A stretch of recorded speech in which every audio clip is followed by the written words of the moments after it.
Fast and the Furious, Too Fast, Too Furious, The Fast and the Furious Tokyo Drift, Fast and Furious, Fast 5, Fast and Furious 6, Furious 7, The Fate of the Furious, F9.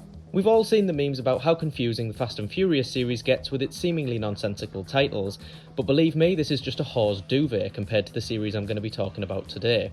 A series spanning over 40 years with no fewer than 20 entries, where none of the films link to each other in any way.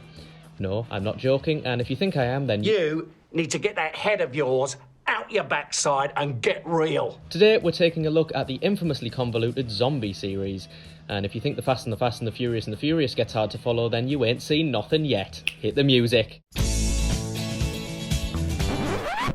for God's sake! Nowadays we take it for granted that film distribution is all above board and legal, thanks to copyright law and intellectual property rights. And while these have always existed, it seems that the rules have become far more stringent in recent years. When a sequel or remake is produced, we assume it's backed up by mounds of paperwork and financial contracts, but my time exploring genre cinema has proved that this isn't always the case. This is especially true in, for want of a better term, foreign film markets around the time of the advent of home video, where films would flippantly be retitled and re-released in order to cash in and produce as much revenue as possible. A classic example of this is Ciro Ippolito's shameless Alien knockoff, boldly titled Alien 2, despite clearly being low budget, unofficial and independent. 20th Century Fox famously tried to sue the director but lost the case, and in a somewhat hypocritical move, Ippolito later tried to sue the producers of The Descent for using a similar plotline. Pot, kettle, black.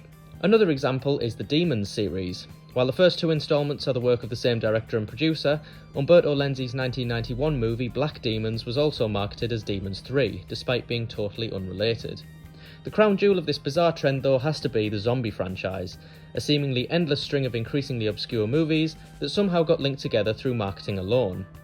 Not only this, but the series also differs depending on what country you're in, so I'm now going to try, probably unsuccessfully, to briefly explain the various series as clearly as I can.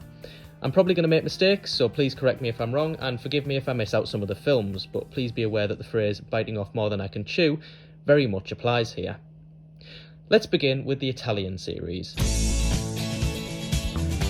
For God's sake!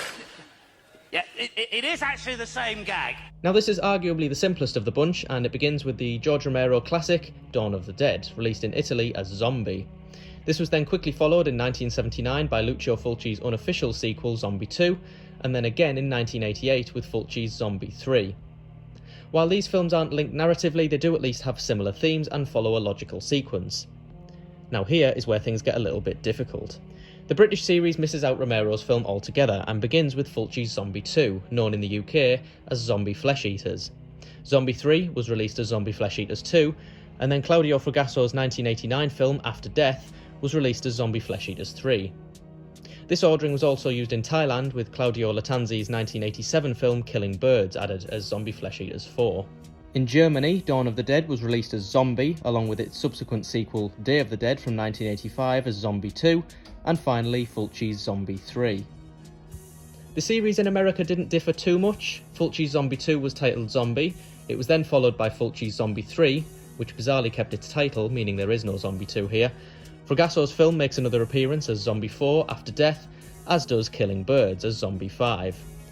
Now in Australia they kept things nice and simple by taking the completely normal and logical step of starting the series with Zombie 4. Which was in actual fact a 1982 film more commonly known as Panic. This was also released as Zombie 4 in Greece by the looks of things. Zombie 5 was the 1973 film more commonly known as Vengeance of the Zombies.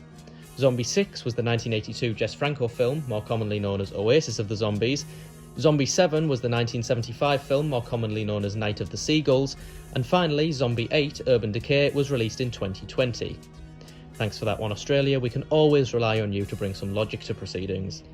Now, the home video releases were a little more tricky to pinpoint geographically, but I believe this may have been an American thing. So, the home video series starts with Fulci's Zombie 2, titled Zombie. Then Fulci's Zombie 3, titled Zombie 2. Then the 1973 film, more commonly known as The Hanging Woman, released as Zombie 3, Return of the Zombies. This is followed by Jess Franco's A Virgin Among the Living Dead, with the prefix Zombie 4, and then by Franco's Revenge in the House of Usher, with the prefix Zombie 5. Zombie 6, Monster Hunter, was in fact the Joe D'Amato slasher film Absurd, while Zombie 7 was the pseudo-prequel to Absurd called Anthropophagus. Now, to put the quote-unquote series aside, there are also a few outliers to mention that don't necessarily belong to any of the franchises, but that were similarly titled. These include George Grau's The Living Dead at Manchester Morgue, titled Zombie 3 in what seems to be an Italian reissue. Zombie Holocaust was also titled Zombie 3, this time for a US release. Umberto Lenzi's Nightmare City was also titled Zombie 3 at some point, maybe in Greece, but I couldn't find out for sure. And Burial Ground was also titled Zombie 3 in what looks like Germany. Bruno Mattei's Hell of the Living Dead was initially going to be released as Zombie 4 in America. Whether or not this happened, I'm not too sure. The 1998 Korean fantasy film Pulgasari was bizarrely titled Zombie 34, the Communist Bull Monster in Pakistan, and 1991's Zombie 90 Extreme Pestilence was at one point titled Zombie 7 in a US home release. And finally, just to complicate things further, there is a completely unrelated Dutch short film from 1995 called Zombie 1. I haven't seen it, but I'm pretty sure you could watch it and it'd be just as relevant as a lot of the other titles included. And so, we come to the end, for now at least, of arguably the most convoluted and nonsensical franchise in cinema history. It's not pretty or sophisticated, but I did enjoy researching this and I hope it made at least some sense for you watching at home. I think it's fair to say that unless Vin Diesel dies and comes back from the dead in a future Speedy and Raging movie, then that franchise is safe from scrutiny. And if any producers are listening, yes, I will write that script for you. Thank you so much for your time, I hope you enjoyed it, and I hope to see you again very, very soon. Bye for now.